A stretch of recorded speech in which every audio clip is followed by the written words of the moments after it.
நல்லவர் ஆமென் சொல்லுங்களேன். நல்லவர் ஆமென். உங்களோட வாய்ஸ் எல்லாம் சிங்கப்பூர்ல கேட்பாங்க. ஏன்னா இன்னைக்கு சிங்கப்பூர்லயும் ஒரு சில சபைகளில கூடுகை வர்றது கொஞ்சம் பிரச்சனையாக இருக்கிறது. ஆனாலும் சபை மக்கள் அந்த சிங்கப்பூர்ல வேலை செய்ய போக முடியாத ஒரு சூழ்நிலையா இருக்கிறனாலதான் நம்ம இப்போ ஏற்பட்ட வீடியோ ரெக்கார்ட் பண்ணி நம்ம செய்தியும் வார்த்தைகளை அனுப்புகிறோம். சங்கீதம் 94 7 8வது வசனம் யாராவது வாசிங்களேன். சங்கீதம் 94 7 8.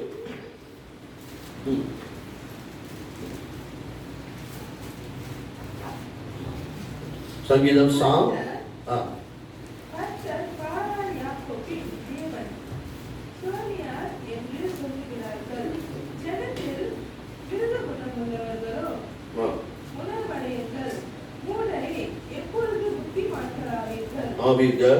காதை உண்டாக்கினவர் கேளாரோ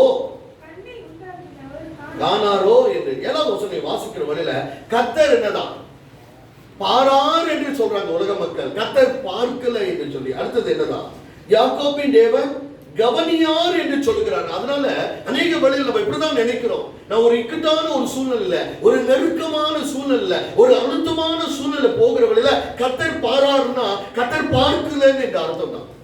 யார் வாசிக்கலாம்? மலையில வாசிக்க. சங்கீதம் 94 7வது வசனம். யார் மலை பேர் வச்சிருக்கா? வாசிங்க.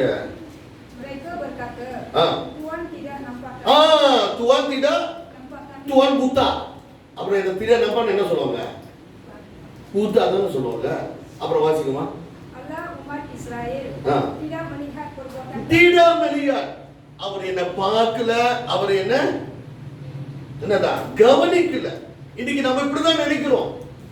ஆண்டவர் என்னை பார்க்காம இருக்கிறாரு, என் கண்ணீருக்கு பதில் தராம இருக்கிறாரு, என்னை கேட்காம இருக்கிறாரு, என்னுடைய கண்ணீர் வேதனை எல்லாம் எவ்வளவுதான் அழுது அழுது அழுது எல்லாரும் கேட்டதான் தண்ணியே வத்தி போச்சு.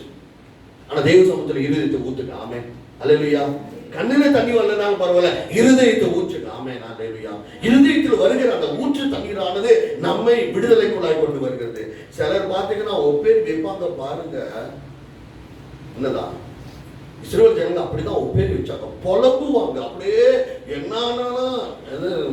நினைக்கிறேன் என்னாக 11 வெள்ளரிக்காக்கும் வெள்ளை பூண்டுக்கும் வெங்காயத்துக்கும் புலம்புற கூட்டம். வசனம் தான் சொல்லுது. அவதான புத்தி ஆமாவா இல்லையா? அந்த வசனம் இருக்கா இல்லையா? வெங்காயத்துக்கும் சொல்லுங்க, பக்கத்துல பார்த்து சொல்லுங்க. வெங்காயத்துக்கும் வெள்ளை பூண்டுக்கும் கீரைக்கும் அலுவலக கூட்டம். வசனத்தை திருப்புங்க. என்ன பாசல் புது கதை சொல்ற மாதிரி பாக்குறீங்க, திருப்புங்க. என்னாகமம் 11ஆம் அதிகாரம் இஸ்ரவேல் ஜனங்க இறைச்சிக்கு அழுத சம்பவத்துல தான் அது சொல்லப்பட்டிருக்கு. என்னாகமம் 11 யார் பார்க்கிறா சொல்லுங்களா சீக்கிரம். என்னாகமம் 11:4-5 நினைக்கிறேன். வாசிங்களா சீக்கிரம் சீக்கிரம் வாசிங்க. பின்பு அவர்களுக்குள் இருந்த பல ஜாதியான அந்நிய ஜனங்கள் மிகுந்த இச்சையுள்ளவர்களானார்கள், மிகவும் இச்சையுள்ளவர்களானார்கள். இஸ்ரவேல் புத்திரரும் திரும்ப அழுது நமக்கு இறைச்சி புசிக்க கொடுப்பவர் யார்? நாம் எகிப்திலே கிரயம் இல்லாமல் சாப்பிட்டோம் அல்லவா? மச்சங்களையும் வெள்ளரிக்காய்களையும் மட்டைக்காய்களையும் கீரைகளையும் வெங்காயத்தையும் அடுத்து பக்கத்துல பார்த்து சொல்லுங்க. வெங்காயம் சொல்லுங்க. பைபிள்ல சொல்றதை நான் சொல்றது நீங்க தப்பா நினைக்காதீங்க. என்ன பாசர் வெங்காயம் சொல்றாரு? வெங்காயம். அடுத்தது வெள்ளை பூண்டு. இதெல்லாம் எக்கோசெப்ட் இருக்குது, விலை குறைவா இருக்குது. 6 முடிஞ்சோட போய் வாங்கிக்கணும். யோசித்து பாருங்க, சிந்தித்து பாருங்க. இப்பேற்பட்ட கூட்டங்கள். ஏன்னா சில வேளைகளில் நம்ம இப்படிதான் நினைக்கிறோம். இந்த 7 மாதம் இந்த கொரோனா சூழ்நிலை போய் கொண்டிருக்கிற கர்த்தர் பாரார் தீரா நம்பா. அப்புறம் கர்த்தர் இப்ப சங்கீதத்துக்கு வந்துடும். 94 வந்துருங்களா? கர்த்தர் என்னதான் பாரார், அப்புறம் கேளார். அதுக்கேற்ற பதில் அங்கேயே இருக்கு. 94:9 வசனம் வாசிங்க. சங்கீதம் 94:9 வசனம். மலாயில வாசிங்க. நமக்கு மலாய் கொஞ்சம் கொஞ்சம் படிச்சுக்குவோம், நல்லது. மலாய் வார்த்தை அப்படியே எக்குரேட்டா நமக்கு ஈட்டி குத்துற மாதிரி குத்தும். வாசிக்கலாம். அல்லாஹ் menjadikan telinga. Allah menjadikan bukan bapa menjadikan telinga, bukan emak menjadikan telinga, bukan dokter menjadikan telinga. யாரு? காதை உண்டாக்கின தேவன். ஆமென் அல்லேலூயா. சொல்லுங்க. காதை பிடிச்சு சொல்லுங்க. காதை பிடிச்சு. ஏன்னா சில காது உணரவே வராது. இந்த காதை உண்டாக்கின கர்த்தர் என் சத்தத்தை கேட்கும். அப்பதான் ஜெபம் அதிகரிக்கும். ஆமென். மறுபடியும் வாசிக்கலாம். அல்லாஹ் menjadikan telinga, pasti dia dapat mendengar. Pasti dia akan mendengar. Amin. Haleluya. அல்லேலூயா. ஏன்னா தமிழ்ல சொல்லுது, காதை உண்டாக்கினவர் என்னதான்? கேளாரோ என்று கேள்வி. செலவல்ல நான் சொல்றது உன் காதுல உழுவுதான்னு நம்ம பிள்ளைங்களை பார்த்து கேட்கிறோம். எத்தனை வாட்டி உனக்கு சொல்றேன், காதுல உழுவுதான்னு நம்ம சொல்லிக்கொண்டு இருக்கோம். இப்ப நம்ம ஆண்டவர் நோக்கி அப்படிதான் கேட்கிறோம். ஆண்டவரே, நான் எத்தனை வாட்டி சொல்லிருக்கேன், நீங்க என்ன புக்காவா? என்னுடைய ஜெபத்தை கேட்காம இருக்கிறீங்களா? யோசிச்சு பாருங்க. இன்னைக்கு அநேகருடைய புலம்பலின் சத்தம் இதுதான். நான் சொல்றேன், கர்த்தர் கண்டும் காணாதவருமாய் கேட்டும் கேளாதவருமாய் இருக்கிறார் என்று சொன்னா, அடுத்தது இயற்கைக்கு அப்பாற்பட்ட வல்லமைகளை கர்த்தர் செய்ய போகிறார்.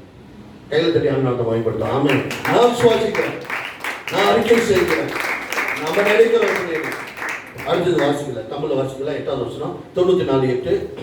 காதை உண்டாக்கினவர் கேளாரோ, கண்ணை உருவாக்கினவர் காணாரோ. நம்ம தேவன் ஜீவன் உள்ள தேவன். ஆமென். நம்முடைய தேவன் என்னதான்? நம்ம தேவன் விக்கிரம் அல்ல. சங்கீதம் 115 வாசிக்கிறேன். சங்கீதம் 115 1லிருந்து 8வது வசனம் வரைக்கும் வாசிக்கிறேன். விக்கிரத்துடைய தன்மைக்கும் நம் ஜீவனுள்ள தேவனை ஆராதிக்கிற தன்மைக்கும் உள்ள வித்தியாசத்தை அங்க பார்க்க முடிகிறது. எங்களுக்கு அல்ல கர்த்தாவே, எங்களுக்கு அல்ல கர்த்தாவே, எங்களுக்கு அல்ல, உமது கிருபையின் நிமித்தமும் நிமித்தமும் உம்முடைய நாமத்திற்கே மகிமை வர பண்ணவும். அவருடைய தேவன் இப்பொழுது எங்கே என்று புறஜாதிகள் சொல்வானே. நம்முடைய தேவன் பரலோகத்தில் இருக்கிறார், தமக்கு சித்தமான யாவையும் செய்கிறார். ஆமென். அல்லேலூயா.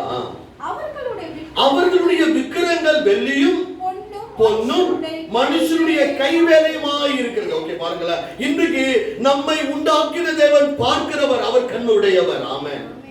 அவர் காதுடையவர், கேட்கிறவராய் இருக்கிறார். அதனாலதான் உங்களை என்னைய அவர் எலியனா படைக்கல, அவர் எலியன் அல்ல. ஆமென். அல்லேலூயா. அவர் உங்களை என்னைய குரங்கா படைக்கல, அவர் குரங்கு அல்ல. ஆமென். அவர் நம்ம என்னதான் தேவ சாயல். என்ன சாயல்? நீங்க நான் என்ன சாயல்? மனுஷ சாயல் இந்த பூமியில பிறந்திருக்கும். ஆனா தேவனுடைய சாயல் உனக்குள்ள எனக்குள்ள நம்ம ஒவ்வொருக்குள்ள இருக்குது. ஆமென். அந்த தேவ சாயல் தான் இன்றைக்கு நம்மை உருவாக்கி கொண்டு இருக்கிறது. மனுஷ சாயலாய் பிறந்த நமக்குள்ளாய் தேவனுடைய சாயல். ஒரு மனுஷனுக்குள்ளாய் 2 சாயல் இருக்கிறது. மனுஷ சாயல் இருக்குது, தேவ சாயலும் இருக்குது. ஆமென். அல்லேலூயா. எப்ப இந்த தேவ சாயல் வெளிப்படும்னா, நம்முடைய வாழ்க்கையில சகோதரி சொன்னது போல நம்ம சுத்திகரிப்புக்குள்ளாய் நம்ம வாழ்க்கையை ஒப்புக்கொடுக்கிற வழியில, கிறிஸ்து நமக்குள்ளாய் வருகிற வழியில நம்முடைய சுபாவங்கள், நம்முடைய பேச்சு, நடத்தை, பாவனை, பார்வை, செயல்பாடு எல்லாம் மாறுகிற வழியில நமக்குள்ள என்ன சாயல் வருது? தாய போல பிள்ளை, நூலை போல சேலைன்னு சொல்லுவாங்க. அவருடைய சாயல் நமக்குள்ள வருகிறது. ஆமென். சில பிள்ளைகள் பார்த்தீங்கன்னா, சில பேர பிள்ளைகள் பார்த்தீங்கன்னா, அப்பா அம்மா சொல்லுவாங்க, அவங்க பாட்டி செத்து 50 வருஷம் ஆயிருக்கும், பாட்டி மாதிரியே வந்திருக்குது, பரவாயில்ல வரட்டும், ஆனா பாட்டியோட சுபாவம் வேணாம். அல்லேலூயா. பாட்டி மாதிரி வரட்டும், அல்லது தாத்தா மாதிரி வரட்டும். நான் சொல்ல சிரிச்சிருவீங்க, சொல்ல விருப்பப்படல, ஆனா சிரிச்சிரு மட்டும்தான் தெரியும். என்ன சொல்ல வரேன்னா, ஒருத்தங்க கர்ப்பமா இருக்கிறவங்க இல்ல, எஸ்ரீனா மாதிரியே குழந்தை பிறக்கணும் அப்படியே கற்பனை பண்ணிக்கிட்டே இருந்தாங்க. பிறந்த குழந்தை என்கிட்ட சொல்றப்ப நான் சொன்னேன், வேணாம் எஸ்ரீனா மாதிரியே வேணாம். எஸ்ரீனா மாதிரி உருவம் இருக்கட்டும், ஆள் இருக்கட்டும், முகம் இருக்கட்டும், ஆனா சுபாவம் கிறிஸ்துடைய சுபாவமா இருக்கட்டும். ஆமென். நம்ம ஆசைப்படுறது தப்பு இல்லை. ஆமென். சொல்லுவாங்க, எங்க அப்பா மாதிரியே இருக்கிறான், எங்க தாத்தா மாதிரியே, எங்க பாட்டி மாதிரி, அவங்க மாதிரி இருக்கட்டும், நல்லது, ரொம்ப நல்லது. ஆமென். அந்த ரத்த உறவுல இருக்குது. ஆனா அந்த சாயல் நமக்கு வேணாம், கிறிஸ்துடைய சாயல் நமக்குள்ள வரட்டும். ஆமென். அதான் பவுல் சொல்றாரு, கிறிஸ்து உங்களுக்குள்ள உருவாக்குற வரைக்கும் நான் என்ன வேதனைப்படுறேன்னா, நான் பவுல் என்ன 9 மாசம் கர்ப்பம் தரிச்சு ராவும் பார்க்கணும், இங்க முண்டி அங்க முண்டி, தூங்க முடியாம, படுக்க முடியாம, சாப்பாடு வாந்தி எடுத்துக்கிட்டா இருந்தாரு. நான் கர்ப்ப வேதனை போறேன்னு சொல்றாரு. நல்லா யோசிச்சு பாருங்க, கர்ப்ப வேதனை அப்படித்தான். அம்மா மாதிரிலாம் இருக்கிறீங்க. நான் சும்மா ஒரு ஸ்டாண்ட் ஒரு ரியாக்ஷன் சொன்ன பிறகு எல்லாம் முந்தியும் அப்படியே சிரிச்சிட்டீங்க. உன்னால 3 இருந்தீங்க, எல்லாம் சிரிச்சிட்டீங்க. ரொம்ப நல்லா அழகா இருக்கீங்க. ஆமென். பேசுமா சொல்ற நம்ம ரொம்ப அழகா இருக்கும். ஆமென்.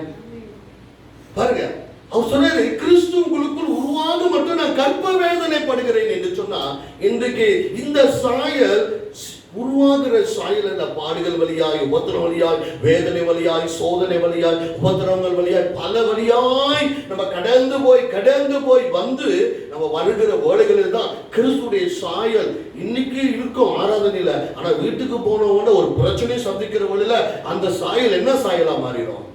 அந்த சாயலாகி மாறிடும். அந்த சாயலாகி மாறும். வர்ற வார்த்தை தாறுமாறும், செய்கிற கிரிகளும் தாறுமாறுகளும் எல்லாமே வந்துவிடும். அதல்ல கிறிஸ்துடைய சாயல்.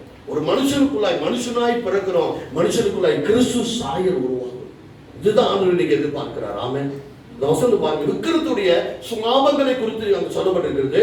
4வது வசனம், அவர்களுடைய விக்கிரங்கள் வெள்ளியும் பொன்னும் மனுஷனுடைய என்னதான்? கைவேலை. அது மனுஷனுடைய கைவேலை. ஆனால் உங்களை என்னையும் தேவன் அவருடைய சாயலாய் உயிர் தந்த தேவனாகி அவரே உருவாக்கினார். ஆமென். அல்லேலூயா. இந்த மனுஷனுடைய வேலைக்கும் தேவனுடைய வேலைக்கும் வித்தியாசம். முதல் மனிதன் ஆதாம் ஆண்டவர் எப்படி படைச்சாரு? ஆண்டவரே எனக்கு ஏத்து தொத்துல வேலை செஞ்சார். ஆமென். அல்லேலூயா. ஆண்டவர் வேலை செய்தார். ஆமென். அதனால நீங்களும் நானும் கர்த்தருடைய நாமம் நம்மளை கொண்டு மகிமைப்படுத்த வேலை செய்து ஆக வேண்டும். வாசிங்களா 5வது, அவைகளுக்கு வாயிருந்தும் என்ன சொல்லுங்க? வாயிருந்தும் பேசாது. ஆனா நம்முடைய ஆண்டவருக்கு வாயிருந்து அவர் நம்மோடு கூட பேசுகிறவர். ஆமென். அல்லேலூயா. ஆண்டவரே உங்களுடைய சத்தத்தை நான் கேட்கணும், நீங்க என்னோடு கூட பேசுங்க ஆண்டவரே. என் காதுல அன்னாடம் போன் சத்தம் தான் வந்துகிட்டு இருக்குது. 24 மணி நேரம் போன் சத்தம். நல்லா கொட்டை விட்டு தூக்கிட்டு இருப்பாங்க. திடீர்னு ஒரு போன் வந்து எழுந்திருக்கிற வேகத்தை நீங்க பாத்தீங்கன்னா, ஏன்னா அவங்களுடைய மைண்ட் செட்ல என்ன வந்துருச்சு? இந்த போன் சத்தம். இந்த போன் சத்தம். அவங்க ஒரு பாட்டு வச்சிருப்பாங்க, ஒரு டியூன் போட்டிருப்பாங்க, ஒரு ராகத்தை வச்சிருப்பாங்க, நல்லா இறந்த நித்திரை வெடிகாலம் 3 மணிக்கு அந்த போன் சத்தம் வந்து பார்க்காம அவங்களால இருக்கவே முடியாது. ஏன்னா அந்த மைண்ட் செட் என்னது? அந்த போன் சத்தம் அப்படியே செட் ஆச்சு. நான் சொல்றேன், கர்த்தருடைய சத்தம் நம்ம சிந்தைக்குள்ள வரட்டும். விடிய காலையில 2 மணிக்கோ 3 மணிக்கோ எந்த நேரத்தை கர்த்தர் நம்மோடு பேசும். அல்லேலூயா. எனக்கு இதுதான். ஏன்னா இந்த சத்தம் நம்ம தான் ஆண்டவருக்குள்ளாய் நேராய் நடத்தக்கூடியது. வாசிங்களா மறுபடியும். அவைகளுக்கு வாயிருந்தும் பேசாது, அவர்களுக்கு கண்கள் இருந்தும் காணாது. வித்தியாசம் இருக்குது பாத்தீங்களா? சங்கீதம் 94, கண்ணை உருவாக்கினவர் காணாரோ. ஆனா விக்கிறதுக்கு என்னதான்? கண் இருந்தும் கண்கள் இருந்தும் அது காணாது. அடுத்தது, அவைகளுக்கு காது இருந்தும் கேளாது. அடுத்தது, அவைகளுக்கு மூக்கு இருந்தும் முகராது. அவைகளுக்கு கையிருந்தும் தொடாது. அவைகளுக்கு கால் இருந்தும் நடவாது. அவர்களுக்கு தொண்டை இருந்தும் கத்தாது, சத்தமிடாது. எல்லாமே இது வந்து விக்க. ஆனா நம்முடைய ஆராதிக்கிற தேவன் ஜீவனுள்ள தேவன். என்ன ஒரு எதுக்கு நான் கொண்டு வர்றேன்? ஒரு வித்தியாசத்தை கொண்டு வரேன்.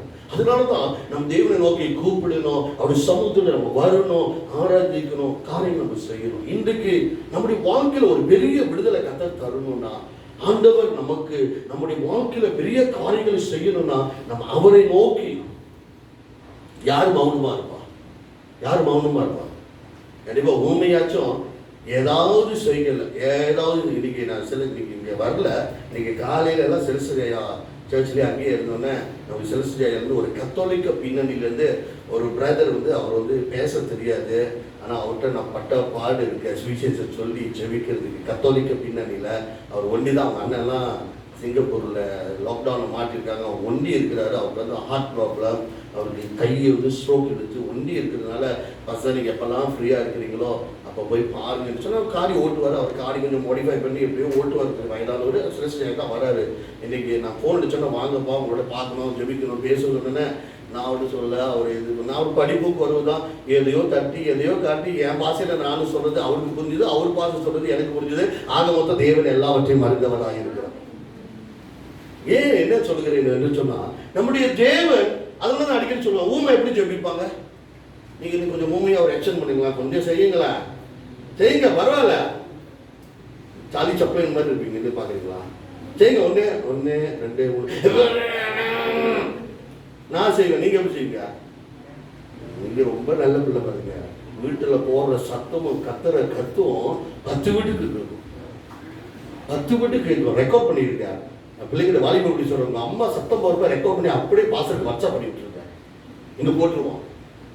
எல்லாரும் கேட்போம், ஓ இங்கே வாராதுல சத்தம் வரல, வீட்டில் அடிக்குது பாது ட்ரம்மு சத்தம், டபா டிபு டபா டபுன்னு பார்த்து பிள்ளைங்க ரெக்கார்ட் பண்ணிடுவாங்க. அப்படி பிள்ளைங்க ஏதோ கூத்து பண்ணாங்களா, நீங்களும் ரெக்கார்ட் பண்ணிடுங்க. எனக்கு அனுப்பிவிடுங்க, வேற யாருக்கு அனுப்பிவிட்டாது பிரச்சனையா. எனக்கு அனுப்பிவிடுங்க, ஞானமாக அழகாக சொல்லி விட்டுருக்கேன். ஏன்னு சொன்னால், நாம் சத்தத்தை கேட்கிற தேவனா, அதுதான் ஆண்டு சொல்றாரு, நீ மௌனமாகிறாத சொல்றாரு. ஆமே, அல்லேலூயா. சங்கீதம் 58 எடுத்துக்கொள்ளுங்க. ஏசாயா 58. மணியாச்சு, நான் பேச வேண்டிய காரியம் கொஞ்சம் வேற மாதிரி இருந்தது. ஆனாலும் சங்கீதம் ஏசாயா 58 1-2 வசனம் வாசிங்களா. சத்தமிட்டு கூப்பிடு. எப்படியா சத்தமிட்டு? அப்படின்னா நீங்க நினைக்கலாம், நம்ம ஆண்டவர் என்ன செவிடா, நான் அமைதியா கூப்பிட்டேன்னா கேட்க மாட்டாரா, நான் சத்தம் விடணும். அதாவது அதோடைய அர்த்தம் என்னன்னா, நம்ம வந்து நம்ம காதுகளில வேற வேற சத்தம்லாம் கேட்குது. இங்கதான் உட்கார்ந்து இருக்கீங்க, பல சத்தங்கள் நம்முடைய காதுல கேட்குது. ஆனா இந்த காதுகளை, இந்த சத்தத்தை காட்டிலும் நீங்க கேட்கிற சத்தம் கூடையா இருக்குன்னு சொல்லிதான் மைக்கோட சத்தமும் கொஞ்சம் கூடையா இருக்குது. ஏன்னா மைக்கு வழியாய் வர்ற சத்தம் கர்த்தருடைய சத்தமாய் இருக்குது. ஆமென். மௌனமாய் வாசிங்களா. சத்தமிட்டு கூப்பிடு, அடக்கிக் கொள்ளாதே, எக்காலத்தை போல் உன் சத்தத்தை உயர்த்தி ஜனத்துக்கு அவர்கள் மீறுதலையும் யாக்கோபின் வம்சத்தாருக்கு அவர்கள் பாவங்களையும் தெரிவி நாங்கள் தேவனுடைய நியாயத்தை விட்டு விலகாமல். ஓகே, இதை நம்ம பார்க்கிறோம். சத்தமிட்டு நம்ம கூப்பிடுகிற வேலைகள் இல்லை. நான் சொல்லுவேன் பாருங்களேன், அடிக்கடி நான் சொல்லுவேன், உங்களுடைய பிரச்சனைகள், பாடுகள், வேதனைகளும் ஒண்ணு தேவனுடைய சமூகத்தில் உங்களுடைய இருதயத்தை ஊற்றிடுங்க. நல்ல ஆலோசனை கொடுக்கிற இடத்துல ஆலோசனை பெற்றுக்கொள்ளுங்க. உங்களுக்குள்ளே நீங்க அடக்கி கொண்டீங்கன்னா அதுதான் ஹார்ட் ப்ராப்ளம் ஆகிற வாய்ப்பு. அதுதான் கொஞ்சம் கொஞ்சமா ஹார்ட் அட்டாக் கொண்டு வருகிறது. அதனால அவன் சொல்றாரு, சத்தமிட்டு கூப்பிடு, இருதயத்தை ஊற்று. அண்ணாலே போல தேவ சமூகத்துல முதலாவது ஊற்றணும். ஆமென், அல்லேலூயா. இருதயத்தை தேவ சமூகத்தில் ஊற்றணும். இன்னைக்கு தங்களை அடக்கி கொண்டு இருக்கிறனால தான் அவங்க என்ன செய்கிறாங்கன்னா உயிரையே மாய்த்து வராங்க. நேற்று ஒரு சம்பவம், ரொம்ப வேதனைக்குரிய ஒரு சம்பவம். அந்த பிரதர் வந்து சிங்கப்பூர்ல வேலை செய்கிறாரு. அநேகருக்கு வருஷம் வந்தது DHL, அந்த கொரியர் சர்வீஸ் சொல்லுவாங்க, டாக்குமெண்டோ சூறாவை இதெல்லாம் அனுப்புற அந்த வேலை செய்கிறவர் 3வது மாசத்துக்கு வேலைக்கு போனாரு. அவர் லீவு கட்டுக்கிட்டே இருந்தாரு. லீவு கட்டு வீட்டுக்கு வரணும், மனைவி பிள்ளைங்களாம் பார்க்கணும். கம்பெனி கொடுக்கல, முடியாதுன்னு சொல்லி அந்த பிரச்சனை மாத்திரம் இல்லை, இன்னும் வேற என்னென்னமோ பிரச்சனைகள்லாம் இருக்குது. இதையெல்லாம் தாங்க முடியாத அவர் ஃபிளாட் வந்து கீழே பூச்சி செட்டு போயிட்டாரு. ரொம்ப வாலிப வயது தான், ஏற்கனவே இருந்தால் ஒரு 35, 36 தான் இருக்கும். அநேகருக்கு வந்திருக்குன்னு நினைக்கிறேன். அநேகர் பார்த்துருப்பீங்க. ரொம்ப அழகா இருப்பார். அவர் மிக்ஸ், அவங்க அம்மா சீனங்க, அவர் வந்து அவங்க அப்பா இருக்காங்க, மிக்ஸ் மேரிடோட இது ரொம்ப அழகானவன். நான் தான் பாருங்க இன்றைக்கு. ஏன்னா அவங்க எல்லாத்தையும் தங்களுக்குள்ளே என்னதான் சொல்லுங்களேன், நீங்க உங்களுக்குள்ளே எல்லாம் அடக்கி கொண்டீங்கன்னா அடுத்தது பிரச்சனை தான். அதனால தெய்வ சமூகத்தில் இருதயத்தை ஊற்ற கற்றுக்கொள்வோம். ஆமென், அல்லேலூயா. ஆண்டவர் நமக்கு பார்க்கிறவராய் கேட்கிறவராய் கூட இருக்கிறார். அவருடைய கண்ணீரை துடைக்கிறவராய் கூட இருக்கிறார். ஒரே அற்புதம் போன வாரம் கர்த்தர் செய்தாரு. சிலசித்தையால ஒரு சகோதரி, ஒரு குடும்பம் வந்து அவங்களுக்கு அநேகம் தெரியாது, ஏன்னா மற்ற அங்கேருந்து வர குறவு தான் அங்கேருந்து வருது. அவங்களுக்கு வந்து சிங்கப்பூர்ல வேலை போயிடுச்சு, அவங்களுக்கு போச்சு, கணவருக்கு போயிட்டு காடிக்கு வீட்டுக்கு மாதம் 1400 வெள்ளி கட்டணும், காணிக்கு 1000 வெள்ளி கட்டணும். எந்த ஒரு வருமானமும் இல்லை. நான் ஆரம்பத்திலே நான் சொல்லிக்கிட்டே இருந்தேன். அவங்க என்கிட்ட காரியத்தையும் சொல்லல. என்னது ஜோபன் எந்த இடம் சொன்னேன், அந்த கம்ப்யூட்டர்லாம் ப்ரோமோட் பண்ணுவாங்களா, என்ன இடம் அது? ஒரு பெரிய இடம் ஒன்று இருக்கு. பிரசாடால வந்து 12ஆம் தேதி 13ஆம் தேதி அவங்க எல்லாம் ஆஃபர் கொடுக்குறாங்க. நீங்க எல்லாம் போய் உங்க பிரச்சனை சொல்லுங்க. இவங்க போகல, ஒண்ணுமே செய்யல. இப்போ வந்து வீட்டில் சூற அனுப்பிட்டான், காடிக்காரன் வீட்டுக்காரெல்லாம் அனுப்பிட்டு, சார் எனக்கு என்ன செய்யணும் தெரியலன்னு சொல்லி ஜெபம் பண்ணிட்டு அவங்களை கூட்டிட்டு போன வாரம் எல்லாம் கூட்டிட்டு போயிட்டு எல்லாம் பார்த்தோன்னே ஆண்டவர் அற்புதம் செய்து அவங்களுக்கு வந்து 50% தான் வீட்டுக்கும் 50% காணிக்கும் 3 மாசம் கட்டுங்க. அடுத்த 3 மாசத்துல 50% வந்து நான் 70% நான் தரேன். அதுக்கப்புறம் அப்பனா அவங்க 6 மாதம் அவங்க பாதுகாக்கப்பட்டாங்க. அல்லேலூயா. இவங்கெல்லாம் பொறாம கையில தட்டி அந்த வாய்ப்படுத்தும். ஆமென், அல்லேலூயா. கர்த்தர் செய்தார். ஆமென். ஏன்னா குடும்பம் வேலையை இழந்து இப்படியெல்லாம் தவித்து கொண்டு இருக்கிறாங்க. அப்ப இந்த மாதிரியான காரியங்களை கர்த்தர் உருவாக்க காரணம் என்னன்னா, அவங்க தங்களுடைய பிரச்சனைகளை எடுத்து சொன்னாங்க. அவங்க பிரச்சனைகள் எடுத்து சொல்ற வழிகள் உண்டு. அது போல நம்முடைய பிரச்சனைகள், நம்முடைய பாடுகள், நாம் கடந்து போகிற சூழ்நிலையை கர்த்தரிடத்தில் சொல்லுவோம். கர்த்தர் வழிவாசலுக்கு அதான் சத்தமிட்டு கூப்பிடு, அடக்கிக் கொள்ளாதே, எக்காலத்தை போல் உன் சத்தம் என்னதான் உயர்த்தி என் ஜனங்களுக்கும் அவருடைய மீறுதலுக்கும் யாக்கோபின் வம்சத்தாருக்கும் அவர்கள் என்னதான் பாவங்களை சொல்லி. நம்ம வந்து அந்த சத்தமிட்டு கூப்பிடுறப்ப என்ன நடக்குதுன்னா 9வது வசனம் வாசிங்க. அப்பொழுது நீ கூப்பிடுவாய், கர்த்தர் மறு உத்தரவு தருவார். ஆமென், அல்லேலூயா. ஏன்னா விக்கிரம் தான் தொண்டை இருந்து வாய் இருந்து பேசாது. ஆனா நம்முடைய தேவன் பேசுகிற தேவனாய் இருக்கிறார். ஆமென். நம்ம பேச கற்றுக்கொள்வோம் ஆண்டவரோடு. இந்த நாட்களில் நம்ம அநேக நமக்கு டைம் இல்லை. எதுக்கு டைம் இல்லைன்னா தேவனோடு கொஞ்சம் உறவு கொள்வதற்கு டைம் இல்லை. ஆனா நேரத்தையும் காலத்தையும் ஒதுக்குங்க, கர்த்தர் உங்களை உயர்த்துவார். அல்லேலூயா, அல்லேலூயா. யார் சொல்றீங்க நேரம் இல்லைன்னு? யார் சொல்லுங்க நேரம் இல்லைன்னு? யாருக்குமே நேரம் இல்லைன்னு சொல்றதுக்கு இல்லை. நம் நேரத்தை சரியாய் வகித்து நம்ம செயல்படுகிற வழியில நிச்சயமாய் கர்த்தரோடு. அப்பொழுது நீ கூப்பிடுவாய், கர்த்தர் உனக்கு மறு உத்தரவு கொடுப்பார். நீர் சத்தமிடுவாய், இதோ நான். ஆமென். நம்முடைய ஆண்டவர் பதில் தருகிற தேவன். ஆமென். அல்லேலூயா. நம்முடைய சத்தத்துக்கு பதில் தருகிறவர், நம்முடைய கண்ணீரை பார்க்கிறவர், நம்முடைய கூப்பிடுதலுக்கு அவர் காதுடையவராகி கூட இருக்கிற வழிகளில் அவருடைய சமூகத்துக்கு வந்துடுவோம். நம்ம என்ன நினைக்கிறோம்? தேவைக்காக தான் ஆண்டவரை தேடுகிறோம். இல்ல, உறவுக்காக ஆண்டவரை தேடுங்க. ஆமென். அல்லேலூயா, அல்லேலூயா. சொல்லுங்களேன். ஆமென். அல்லேலூயா. தேவைக்காக தேடுகிறவங்க நாளைக்கு நீங்க மந்திரவாதியும் போய் பார்ப்பீங்க, சோசிய காரணத்தில் உங்க கையை கொடுப்பீங்க, ஓமோவையும் போய் பார்ப்பீங்க. ஏன்னா உங்க தேவை. ஆனா உறவுக்காக கத்தனத்துல வர்றவங்க என்ன பாடுகள் வந்தாலும், என்ன பிரச்சனை வந்தாலும், எங்க அப்பா என்னை கைவிடவே மாட்டார், என் தேவன் என்னை கைவிட மாட்டார், நான் நம்பின ஆட்கள் என்னை கைவிடுவாங்க. நான் உறவு வைத்திருக்கிற அப்பா இருக்கிறார்ல, எனக்காய் உயிரை கொடுத்தவர், அவர் என்னை கைவிட மாட்டார். அடிக்கடி நான் அப்படிதான் தேவைக்காக ஜெபத்துக்கு, தேவைக்காக ஆண்டவரத்துல வராதீங்க, உறவுக்காக வாட. ஆண்டவரே நீ நல்லவர், எவ்வளவு பாடுமே உண்மை போல நல்ல தேவன். உண்மைதான். ஆமென். எத்தனை நமக்கு நம்ம சொல்றோம் நம்ம குடும்பத்தோட இருக்கு, நமக்கு ஓகே. ஆனா கணவனை சிங்கப்பூர்ல அவர் விட்டுட்டு அவர் வேலை நிமித்தம் இருந்த சகோதரி மட்டும் உட்காந்து கேட்டு பாருங்களேன், நிச்சயமா அவங்க சொல்ல மாட்டாங்க. ஆனா தேவ சமூகத்தில் சொல்லி கொண்டிருப்போம். ஆமென், ஆமென். அதை உணர முடிகிறது. ஏன்னா ஒரு சில சகோதரர்கள் எல்லாம் இன்னைக்கு எலும்பும் தோலுமா இருக்கிறாங்க, வீட்டு சாப்பாடு இல்லை. சகோதரிங்க அதெல்லாம் நினைச்சு ரொம்ப துக்கம், வெளியே சொல்ல முடியல. ஆனாலும் தெய்வம் பார்த்துக் கொள்வார், தேவன் நடந்துகிறார். ஏன்னா அந்த உணர்வுள்ள இருதயம் நமக்கு வரணும். சில பிள்ளைங்களுக்கு வாலிப பிள்ளைங்களுக்கு பிரச்சனையே இல்லை. மாசம் முடிஞ்சு ஏடிஎம் கட்டணும்னா அப்பா போட சம்பளம் 5000 வழி எடுத்து ஆஹா ஓஹோன்னு இருக்குது. நான் ஒரு படுற பாடெல்லாம் தெரியாது, தெரியாது, உண்மையிலே தெரியாது. நான் உண்மையா சொல்றேன், காசு தான் தெரியும், காசு தான் தெரியும். இல்லை, ஏன்னா அவங்க படுற பாடுகள் எல்லாம். ஏன்னா அவர்களுக்காக எத்தனை வாலிப பிள்ளைங்க ஒரு 5 நிமிஷமாச்சும் உங்க அப்பாவுக்காக ஜெயிச்சிருக்கீங்க? உங்களை கேட்கிறேன். ஒரு 10 நிமிஷம், ஒரு 2 நிமிஷம், ஒரு 3 நிமிஷம். ஆனா அப்பா ஏடிஎம்ல காசு போட்டா, அம்மா அப்பா காசு போட்டாரா, எனக்கு வேணுமா, நான் ஃபுட் பண்டா ஆர்டர் பண்ணணும். என்ன பண்டா இருக்குது, நடக்குது. ஒரு 2 நிமிஷம் அப்பாவுடைய பாதுகாப்புக்காக, ஒரு 3 நிமிஷம் அப்பாவுடைய சுகத்துக்காக வச்சிருக்கீங்களா? யோசிச்சு பாருங்க. அப்பா காசு போட்டாரா? தேதி 21 அப்பா பேங்க்ல காசு போட்டாரா? ஏன் இன்னும் போடல? அம்மா போன் அடிச்சு அப்படே கேளுங்க, சீக்கிரம் காசு போடுங்க. என்ன அதிகாரம் பண்ணுங்க இதெல்லாம். நம்ம நான் இப்போ என்னன்னா கர்த்தர் சில தெளிவுகளை தந்திருக்கிறார். நம்ம புரியுற அளவு நம்ம பேசுகிறோம். ஆமென். சிந்திக்கிற அளவு செயல்பட போகிறோம். ஆமென்.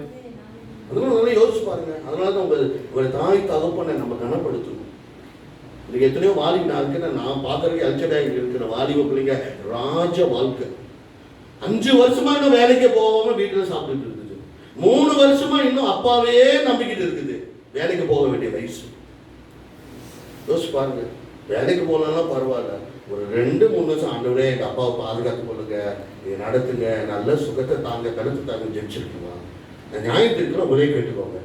இனி செய்யலன்னா பரவாயில்ல, இன்னைக்கு கேட்டுட்டீங்கள செய்யுங்க, கத்தரமுடைய ஆசீர்வாதம். அல்லேலூயா. அதே போலதான் மனைவி பார்க்கணும்.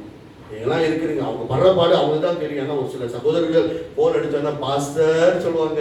ஆனா அவங்களுடைய அந்த தொனி சத்தம் இருக்குதுல்ல, அந்த தொனி சத்தம், போனோட அந்த ரிங்கிங்கோட அவங்க பேசுற சத்தம் உள்ள உடைந்து கண்ணீரோடு உள்ள ஒரு சத்தம். நீங்க எப்படி ஃபீல் பண்ணீங்க எனக்கு தெரியாது சார், எனக்கே தெரியல சார். இப்படித்தான் நாட்கள் ஓடுது, இந்த 7 மாசம் ஓடுது, நிம்மதியே இல்லை. அந்த தொனி சத்தமே ஐ கேன் சென்ஸ். அப்ப நல்லா யோசிச்சு பாருங்க. இந்த சூழ்நிலை நமக்கு விடுதலை தருகிறவர் அவர் ஒருவர் தான். அல்லேலூயா. எத்தனை நீங்க சகோதரிமார்கள் வீட்டுல தான் இருக்கிறீங்க, பிள்ளைங்க வீட்டுல தான் இருக்கிறீங்க, அப்பா இல்லையே, அப்பா இல்லையே, அப்பா இல்லையே என்ற ஒரு ஏக்கம். ஆனா அப்ப தூரத்துல தான் இருக்கிறாரு. ஆனா நிச்சயமாக அந்த ஏக்கத்தை காட்டுறாரு. இன்னைக்கு பாத்தீங்கன்னா, நான் விளையாடி சொல்லல, சீரியஸ் சொல்றேன், சகோதரி ஜெனிஃபருக்கு என்ன ஒரு சந்தோஷம் பார்த்தீங்களா? போட்டோ போட்டாங்க பாத்தீங்களா? எல்லாரும் பாத்தீங்களா? அது ஏக்கம் இருக்குது. எத்தனை சகோதரர்கள் அங்க உட்கார்ந்து இருக்கிறீங்க. நிச்சயமா அவங்களுடைய ஏக்கத்தையும் பாரத்தையும் நிறைவேற்றுவாரு. ஒரு சிலர் வனிதாவோட வீட்டுக்காரர் வந்தோன்னா அவங்க வசதி இருக்காங்களா, வீடியோ எடுத்து எனக்கு அனுப்பியிருக்காங்க. அவ்வளவு சந்தோஷமா அவங்க இருக்கிறாங்க. ஆனா நான் குரூப்ல போல சொல்றேன், ஒரு உதாரணம் நான் சொல்றேன். ஏன் என்று சொல்கிறேன் என்று சொன்னா, இப்பேற்பட்ட வேதனைகளும் இப்பேற்பட்ட சோதனைகளும் பாடுகளும் சகோதரி சகிலா பார்க்குறாங்க, சகோதரி டயானி பார்க்குறாங்க, அப்புறம் யாரு கெத்ரினும் பார்க்குறாங்க, அப்புறம் குளோரியும் பார்க்குறாங்க. என் கண்ணுக்கு தெரிஞ்சது காதுக்கு தெரிஞ்சது யார் வேறு சகோதரி மாதிரி இருக்கிறீங்களா? அப்படி எப்போ வருவார்? நிச்சயமாய் வருவார். அவங்க கிறிஸ்துமஸ்க்கு வரணும்னு சொல்லியிருக்காங்க. ஏன்னா குடும்பத்தோட நான் கிறிஸ்துமஸ் கொண்டாட போறது.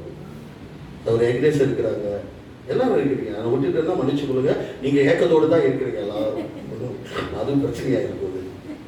கத்த நல்லவர். ஆமென். அதனால சோர்ந்து போவோம்னா தேவனுடைய சமூகத்தில் நம்முடைய இருதயத்தை ஊற்றுவோம், சத்தமிட்டு கூப்பிடுவோம். பிலிப்பியர் 4:4 நான் இதோ தான் பிடிக்க போகிறேன். இன்னைக்கு என்னோட தலைப்புல அது பிலடெல்பியா சபைக்கு ஒரு ஏப்பம் கொடுத்துட்டேன். இன்னைக்கு பிலிப்பியர் 4:4-6 வாசிங்களேன்.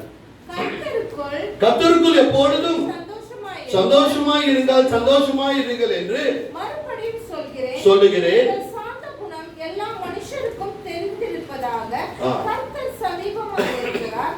நீங்கள் ஒன்றுக்கும் கவலைப்படாமல் எல்லாவற்றையும் குறித்து உங்கள் விண்ணப்பங்களை ஸ்தோத்திரத்தோடு கூடிய ஜெபத்தினாலும் வேண்டுதலினாலும் தேவனுக்கு தெரியப்படுத்துங்க. பாருங்க, இந்த இடத்துல நம்ம என்ன பார்க்கிறோம் என்றால், இந்த பிலிப்பியர் 4:6 நீங்கள் ஒன்றுக்கும் என்னதான் கவலைப்படாமல் எல்லாவற்றையும் உங்கள் விண்ணப்பங்களையும் என்னதான் ஸ்தோத்திரத்தோடு கூடிய ஜெபத்தினாலும் வேண்டுதலினாலும் யாருக்கு தெரியப்படுத்தணுமா? தேவனுக்கு தெரியப்படுத்தணும். ஏன்னா அவர் கேட்கிற தேவனாய் இருக்கிறார், அவர் பார்க்கிற தேவனாய் இருக்கிறார், அவர் உணர்வுள்ள தேவனாய் கூட இருக்கிறார். ஆமென். அவர் அந்த உணர்வு இருந்தபடினாலதான் அன்றைக்கு பெத்தனியா ஊர்ல லாசரு வீட்டுல லாசரு மரித்து போன உடனே இயேசு அங்க போய் கண்ணீர் விட்டார். ஆமென். அல்லேலூயா. அந்த உணர்வுகள் அவர்களுக்குள்ளா இருக்குது. பிறவி குருடன் தாவீதின் குமாரனே எனக்கு இறங்கும் என்று சொல்லி எரிகோ வழியாக இயேசு போகிறவர்கள அவர் கூப்பிடுகிற வேளைகளில் அந்த சத்தத்தை கேட்டு, ஏன்னா அது சாதாரண ஒரு சத்தம் அல்ல. அவன் கூப்பிட்ட சத்தம் என்னன்னா நம்பிக்கையை இழந்த ஒரு சத்தம். அடுத்து என் வாழ்க்கையே குருடுதானா, என் வாழ்க்கை இதுதானா, என் வாழ்க்கை பயணத்தோட முடிவு இதுதானா என்று சொல்லி அந்த சூழ்நிலிருந்து கூப்பிட்டு அந்த சத்தத்தை கேட்ட கர்த்தர். ஆமென். அல்லேலூயா. அன்னால் தன்னுடைய இருதயத்தை தேவனுடைய சத்தம் சொன்னார். வாசிப்போமே 1 சாமுவேல் 1:1. இன்னைக்கு ஜெபத்தை குறித்து தான் அவங்க மத்தியில் பேசுறோம்.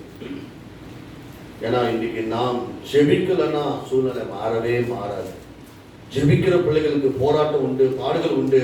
ஆனால் ஜெயம் இறுதியில கர்த்தர் தரக்கூடிய தேவனாய் கூட இருக்கிறார். 1 சாமுவேல் 1:1. அவள் போய் 10வது வசனம் வாசிக்கலாம். அவள் போய் மனம் கசந்து மிகவும் அழுது, பாருங்க யார் சமூகத்துல வந்து அழுகுறாங்க, யார் சமூகத்துல மிகவும் மனம் கசந்து அழுகிறாங்க. தேவனுடைய சமூகத்தில் கற்றுக்கொள்வோம். நம்ம இதை கற்றுக்கொள்வோம். யாரா இருந்தாலும் தேவனுடைய சமூகத்தில் வந்து இருதயத்தை ஊற்ற கற்றுக்கொள்வோம். நிச்சயமாய் நம்முடைய தேவன் கேட்கிற தேவனாய் இருக்கிறார். கர்த்தர் கண்ணை உண்டாக்கினவர் காண்கிறவராய், காதை உண்டாக்கினவர் கேட்கிறவராய், கவனிக்கிறவராய் இருக்கிற அவரிடத்துக்கு நம்ம வந்து, அதனாலதான் இங்க நீங்க பாத்தீங்கன்னா அவங்க அண்ணாளுடைய ஹஸ்பண்ட் சொல்றாரு, எல்கனா என்ன சொல்றாருன்னா 8வது வசனம் வாசிங்க. அவன் புருஷனாகிய எல்கனா அவளை பார்த்து, அண்ணாலே ஏன் அழுகிறாய், ஏன் சாப்பிடாது இருக்கிறாய், ஏன் சஞ்சலப்படுகிறாய், 10 குமாரரை பார்க்கிலும் நான் உனக்கு என்னதான், யாருதான் என்ன ஒரு ஆறுதல் கொடுத்தாலும், யாருதான் என்ன ஒரு என்னமா கம்ஃபர்டான வார்த்தை சொன்னாலும், யாருதான் வசனத்து மேல வசனமோ வட்சா மேல வசனங்கள் வார்த்தைகள் அனுப்பினாலும், ஆனா கர்த்தர் தருகிற ஆறுதல் இருக்குல்ல, அது நித்திய நிரந்தரமானது. ஆமென். அதான் இந்த ஐயா அவர் சொல்றாரு, இந்த அம்மா அழுது கொண்டே இருக்கிறத பார்த்த உடனே அவனுடைய கணவர் சொல்றாரு, அவள் புருஷனாகிய எல்கனா அவளை பார்த்து, அண்ணாலே என்னதான் பக்கத்தில் பார்த்து சொல்லுங்க, ஏன் அழுவுறீங்க, சொல்லுங்க சொல்லுங்க, பரவாயில்ல சொல்லுங்க, ஏன் அழுவுறீங்க, ஏன் சாப்பிடாம இருக்கிறீங்க, அப்புறம் ஏன் சஞ்சலப்படுறீங்க, கர்த்தர் நமக்கு இருக்கிறார். ஆமென். அல்லேலூயா. இன்னைக்கு அநேக வழியில எனக்கு ஒரு சகோதரி தெரியும், அவங்க ரொம்ப கவலைப்பட்டாங்கன்னா மங்கு மங்கா சோறு சாப்பிடுவாங்க. நீங்க எப்படி? ஒரு கோழி இல்ல, மெக்டி, கேஎஃப்சி, 3 கேஎஃப்சி கேட்டா எனக்கு தெரியல. அப்பனா நீங்க அண்ணா அவங்க வீட்டுக்காரர் அடிக்கடி அவங்க கிடைப்பாங்க, அண்ணாட உன்னை துக்கப்படுத்தின நல்லா சாப்பிடு. சிலருக்கு இந்த வியாதியும் இருக்குது. உங்களுக்கு அப்படி இருக்குதா? அப்படி இருக்குதா? டைரி இருக்குதாமா? தெரியலமா, நேரட்டு தான் கேட்கணும். ஏன் அழுகிறாய்? ஏன் என்னதான் என்ன சாப்பிடாம இருக்க? ஏன் என்னதான் சஞ்சலப்படுகிற? அவங்க கணவர் சொல்றாரு, 10 பிள்ளைகளை பார்க்கலாம், நான் இருக்கிறது உங்களுக்கு பத்தாதா? பத்தாதுதான். ஏன்னா கர்த்தர் ஒருவரை ஆறுதலின் தெய்வம், கர்த்தர் ஒருவரை நம்ம தைரியப்படுத்துகிறவர். அப்ப அதனாலதான் நம்ம தீர்மானிச்சு அவங்க என்ன செய்யறாங்க? 10வது வசனம் வாசிங்க. அவள் போய் மனம் கசந்து மிகவும் அழுது கர்த்தரை நோக்கி விண்ணப்பம் பண்ணி, கர்த்தாவே, தேவரீர் உம்முடைய அடியாளின் சிறுமையை கண்ணோக்கி பாரும், மறவாமல் உமது அடியாளுக்கு ஒரு ஆண் பிள்ளையை கொடுத்தால் அவன் உயிரோடு இருக்கும் சகல நாளும் நான் அவனை கர்த்தருக்கு ஒப்பு கொடுப்பேன். அவன் தலையின் மேல் சகலக்கண் கத்தி படுவதில்லை என்று ஒரு பொருத்தனை பண்ணினார். அவள் கர்த்தருடைய சந்நிதியில் விண்ணப்பம் பண்ணுகிறது போது ஏலி அவள் வாயை கவனித்துக் கொண்டிருந்தாள். அவள் கர்த்தருடைய என்னதான் சந்நிதியில் எவ்வளவு நேரம்? சொல்லுங்களேன், சத்தமா சொல்லுங்களேன். விடி வெளுக்கிற நேரம் மாத்திரம் இல்ல, விடிய விடிய சொல்லல, வெகு நேரம். ஆனா 5 நிமிஷமே ஜபத்துல உட்காராத கூட்டமா இருக்கிறோம் நம்ம. ஒரு 10 நிமிஷமே இருதயத்தை ஊத்தாதமா இருக்கிறப்ப எங்க ஆண்டவர் நமக்கு அற்புதம் செய்ய போறாரு? நம்மளாம் தந்திரவாதி. நான் என்ன சேர்த்தான் சொல்றேன், நம்மளாம் என்னது சொல்லுங்களேன், உங்களே சொல்லுங்களேன். தந்திரவாதி. ஜபத்துக்கு தான் ஆண்டவர், தேவைக்கு தான் ஆண்டவர். தேவை முடிஞ்ச ஆண்டவரே நீங்க அங்கேயே இருக்க, நீங்க அங்கேயே இருக்க. ஞாயிற்றுக்கிழமை மட்டும் என் கூட வந்திருக்க, சேர்த்து பக்கத்தில் வந்திருக்க. திங்கட்கிழமையில இருந்து நீங்க அங்கேயே இருங்க. இதுதான் நம்முடைய உறவா இருக்குது. இதை மாற்றி விடுவோம். ஆமென், அல்லேலூயா. ஆண்டவர் உறவுக்காக இயங்குகிறார். ஆமென். அது என்ன உறவுனா? ஜெப உறவு. ஆமென், ஜெப உறவு. ஆமென், சொல்ல மாட்டீங்களா? ஆமென். ஆண்டவர் நம்ம என்ன எதிர்பார்க்கிறாருன்னா, அவருடைய பிள்ளைகள் அவரோடு தொடர்பு கொள்ளணும், அவரோடு பேசணும், அவரோடு இருதயத்தை பேசணும். அதான் சொல்றேன், ஜபத்துக்காக அல்லது தேவைக்காக நான் வீடு வாங்கணும், என்னோட மாச காசு வீட்டு கட்டணும், அதை கட்டணும், என் வயிற்று வலி, என் தலைவலி, என்ன பிரச்சனை, அந்த பிரச்சனைக்காக இல்லை. ஒருவேளை ஆண்டவரே நீங்க என்ன படிச்சீங்க, நன்றி ஆண்டவர் சொல்லி கொஞ்ச நேரம் ஒரு 2, 3, 5 நிமிஷம் ஆண்டவரை உயர்த்துங்களேன். ஒரு விடுதலை உங்களுக்குள்ள வந்துடும். நீங்க ஜெபிக்கவே மாட்டீங்க தேவைக்காக. அந்த அடுத்து நீங்க நினைச்சு பார்ப்பீங்க, நீங்களே ஜெபிச்சு மறந்துருப்பீங்க. ஆனா கர்த்தர் மறவாதவர். அல்லேலூயா, அல்லேலூயா. இந்த அனுபவத்தெல்லாம் போயிட்டு வந்து நான் வெறும் வேடிக்கையாக ஒரு கதையான சொல்லல, இதெல்லாம் எங்க வாழ்க்கை பயணத்தை நடக்கிறோம், பார்த்து கொண்டு அனுபவித்துக் கொண்டு இருக்கிற அனுபவத்தை தான் சாட்சியாய் சொல்லுகிறோம். ஏனென்றால் நம்முடைய தேவன் பார்க்கிறவராய் கூட இருக்கிறார். ஆமென்.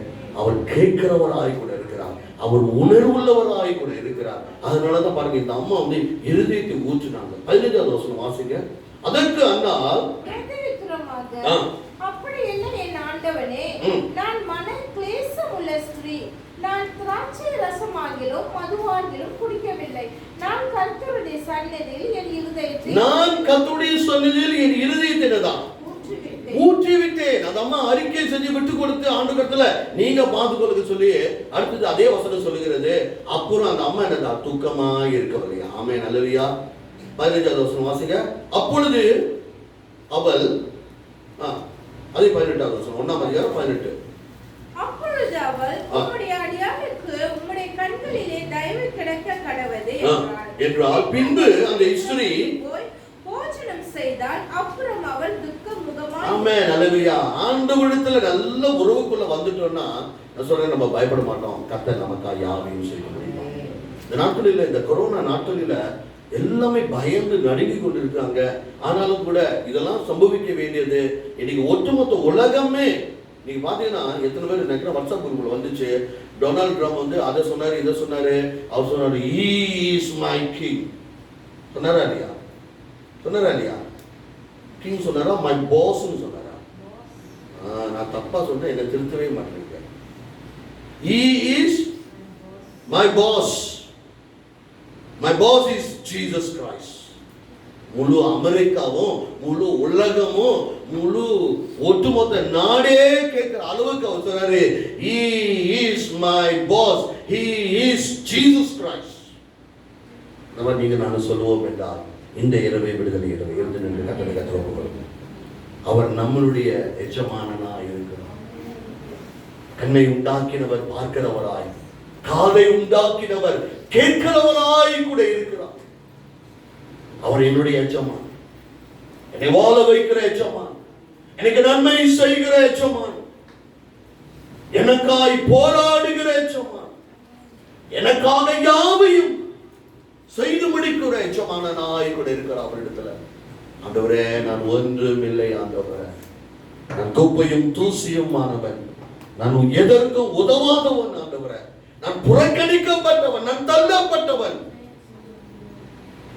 தாவீது சொன்னவனமாய் செத்தவனை போல எல்லாராலும் முழுவதுமாய் மறக்கப்பட்டவன், உடைந்த பாத்திரத்தில் போலானவன், ஆனா யூஸ்லெஸ் வெசல் லார்ட், அந்த எதற்கும் பிரயோஜனமற்ற ஒரு பாத்திரம் ஆண்டவரே. ஆனால் நீர் என்னை கண்டீர் ஆண்டவரே, நீர் என்னை தாயின் கருவிலே நான் கருவாய் உருவாகும் முன்னே என்னை கண்டீர் ஆண்டவரே. உலகம் தோன்றும் முன்னே என்னை கண்டீர் ஆண்டவரே. தாயின் கருவிலே என்னை காப்பாற்றினீர் ஆண்டவரே. என்னுடைய உருவம் இன்னதென்று அறியாத நாட்களிலும் நீர் என்னை கண்ட தேவன் ஆண்டவரே. நம்முடைய ஆண்டவர் அப்பேற்பட்ட தேவன். அதனால்தான் இன்னைக்கு நம்ம ரட்சிக்கப்பட்டு இந்த நாளிலே, இந்த நேரத்துல, இந்த சபையில உட்கார்ந்து கர்த்தரை துதித்துக் கொண்டிருக்கிறோம். அவர் நம்மை காண்கிற தேவன். அவர் ஒருபோதும் நம்மை கைவிட மாட்டார். சோர்ந்து போகாதீங்க. நெருக்கத்தின் மத்தியில போலாம், நெருக்கடிகள் மத்தியில போலாம், நம்பிக்கை இழந்து போன சூழ்நிலைகளை போலாம், அடுத்து என்னமோ எங்கமோ போய் முடியுமோ, நான் எப்படி தலை தூக்க போறேன், நான் எப்படி நடத்த போறேன் என்று எண்ணிக்கொண்டு இருக்கலாம். கர்த்தர் கடந்த நாட்களிலே வழிநடத்ததை எண்ணி பார்த்து அதை நினைத்து துதி. ஒன்றுமில்லாத நேரத்துல எல்லாம் தந்த தேவனை நோக்கிப்பார். ஒன்றுமில்லாத நேரத்துல தவித்து தத்தளித்திருந்த நாட்களில, எல்லாராலும் கைவிடப்பட்ட நாட்களில, நீங்க வேணாம் என்று உங்களை உதறி தள்ளின நாட்களில கர்த்தர் உங்களை நடத்தி வந்ததை எண்ணி பார்த்து அதுக்கு நீங்க நன்றி செலுத்துகிற வழியில இந்த பாடுகள், இந்த 7-8 மாதங்கள் வருகிற அனுபவிக்கிற இந்த பாடுகள் இருந்து கர்த்தர் நமக்கு விடுதலை தரக்கூடிய வல்லமுள்ள தேவனாய், இந்த மகிமை உள்ள தேவனாய் கூட இருக்கிறார்.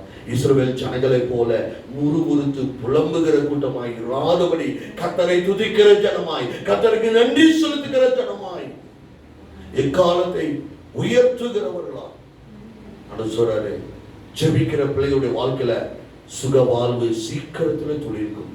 நீ நினைக்கலாம், நான் ஜெபிக்காத நேரத்துல நல்லா இருந்தேனே, விடிகாலையில 2 மணிக்கு 3 மணிக்கு எழுந்திருச்சு ஜெபிக்காத நேரத்துல வாரத்துல 2 நாள் 3 நாள் உபவாசம் பண்ணாத நாட்களில நல்லா சந்தோஷமா இருந்தேனே, இப்ப நான் ஜெபிக்கிறேன் விடிகாலையில, நான் உபவாசம் பண்றேன், பிரச்சனை தலைக்கு மேல நிக்குது என்று எண்ணிக்கொண்டு சொல்லிக்கொண்டு புலம்பிக் கொண்டிருக்க அன்பு மகனே, அன்பு மகளே, கர்த்தர் உனக்காய் வழக்காடுகிறபடினால பிசாசு அவனுடைய ஆதிக்கத்தை வைத்து நம்முடைய ஜெப வாழ்க்கையும் தேவனோடு உள்ள உறவையும் துண்டிக்க அவன் வகை தேடுகிறான் என்று அறிந்து கொள். கர்த்தரோடு நெருங்கி வந்துவிடு என்று கர்த்தர் சொல்லுகிறார். கர்த்தரோடு உறவுக்குள் புலம்புவதை விட்டுவிடு, புலம்புவதை விட்டுவிடு. புலம்பல் யாருக்குமே பிடிக்காது. கர்த்தரும் அதான் அருவருக்கிறார். இஸ்ரவேல் ஜனங்கள் புலம்புற கூட்டமாய் இருந்தார்கள். கர்த்தர் செய்த நன்மைகளை மறந்து போனார்கள். கடந்த நாட்களில் 430 ஆண்டுகள் எகிப்தில் அடிமைத்தனமாய் இருந்த நாட்களில் தேவன் செய்த நன்மைகளை மறந்து போன நன்றி கெட்ட கூட்டமாய் இருந்தவர்கள். அதனாலதான் முறுமுறுக்கிறாங்க. தண்ணிக்காக முறுமுறுக்காங்க, கீரைக்காக, மச்சத்துக்காக, இறைச்சிக்காக, வெங்காயம் வெள்ளம் பூண்டுக்காக அவர்கள் முறுமுறுக்கிற கூட்டமாய் இருக்கிறது. இன்னைக்கு நாம அப்படி இராதபடிக்கு கர்த்தரிடத்துல வந்து விடுவோம். ஒரு பெரிய விடுதலை கர்த்தர் நமக்கு வாய்த்து இருக்கிறோம். கர்த்தர் உனக்காக யுத்தம் செய்வேன்னு சொல்றாரு. முறுமுறுக்கிற பிள்ளைகளை கர்த்தர் ஒரு பொறுப்பும் படுத்த மாட்டார். முறுமுறுத்து அவங்களையும் முறுமுறுத்து மற்றவங்களையும் என்னதான் நிம்மதியற்ற நிலைக்குள்ள கொண்டு போவாங்க. ஆனா அந்த பாடுகள் வழியாகவும் அந்த உபத்திர வேதனை வழியாகவும் ஆண்டவரே நீங்க நல்லவர் என்று சொல்லி, நீங்க பெரியவர் என்று சொல்லி அன்னாலை போல தன்னுடைய இருதயத்தை ஊற்றி அப்புறம் என்ன செஞ்சாங்கன்னா, அந்த அம்மா போய் நல்லா சாப்பிட்டாங்க, துக்கமா இருக்கல. ஏன்னா அவங்களுக்கு ஒரு நம்பிக்கை வந்துருச்சு, என் தேவன் என்னை கைவிட மாட்டான், என் தேவன் எனக்காய் செய்ய முடியும், தேவனின் காரியத்தை வாய்க்க செய்வார் என்ற ஒரு நிச்சயம், ஒரு முழு நம்பிக்கை வந்த வேளையில அந்த அம்மா துக்கமாக இல்லை. அடுத்தடுத்து அவங்க ஜெபங்கள் கேட்கப்பட்டு அதுல பிறந்தவர் தான் சாமுவேலாய் தேவனுடைய தீர்க்கதரிசியாய், முதல் தீர்க்கதரிசியாய், தேவனால் அபிஷேகம் பண்ணப்பட்ட முதல் நியாயாதிபதியாக, தேவனால் அபிஷேகம் பண்ணப்பட்டு இஸ்ரவேல் ஜனங்களை நடத்துகிற முதல் ராஜாவாக அந்த ஸ்தலத்திலிருந்து அவர் நடத்தினார் இஸ்ரவேல் ஜனங்கள். அடுத்ததுதான் சவுல் ராஜாவாக வந்தார். அது வரைக்கும் இந்த சாமுவேல் தான் தீர்க்கதரிசியாகவும் ஆசாரியனாகவும் நியாயாதிபதியாகவும் ஜனங்களை வழிநடத்துகிற பெரிய கமாண்டராய் தலைவனாய் இருந்து வழிநடத்தினார். ஏனென்றால் அன்றைக்கு அந்த அம்மா தேவனுடைய சமூகத்தை இருதயத்தை ஊற்றினாங்க.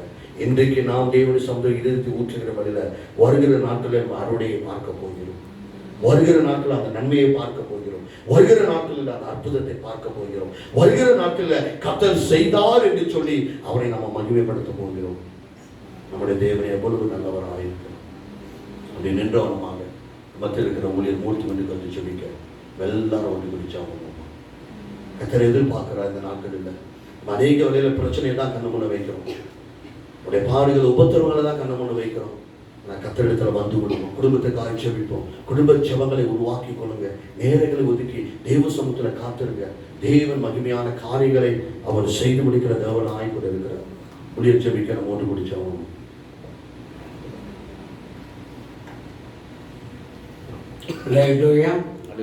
கர்த்தர் நல்லவராகவே இருக்கிறார். அருமையான இந்த ராத்திரி வேளையில ஊழியின் மூலியமாக நம்மளுக்கு அநேக